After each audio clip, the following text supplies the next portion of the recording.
Good morning, everybody. Happy Father's Day. It is Father's Day 2026, so I'm out here running the Optic and figured I'd give you a bit of a build breakdown. So you guys have seen it before, but got the Meus cheat code portal axles on there. I know that the Optics are typically a straight axle rig. We've got that diff slider back there. We've got metal drive shafts front and rear. Those are newly installed. Still running the standard Optic links. So skinnies up top. You can probably see the Fusion Pro in there. What else we got?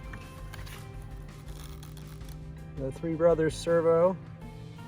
That's been pretty good. This is the first time I ran one, and it's done everything I've asked it to do.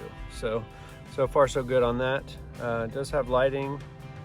I'm not sure what style or brand was installed here. I bought this build complete. I did change out the drive shafts, and that's it so far. I've got a new set of wheels I'm gonna put on it. I got my trademark Steely on there. Got some DSM off-road parts in there, the bed, the motor button. There's a few other things as well, but she's been awesome. You might be able to see. There we go. The G13 Pro in the hobby wing. So anyway, I'm just out here running the concrete that I normally run, and I'll try and get some footage for you. So hope you guys have a great Father's Day.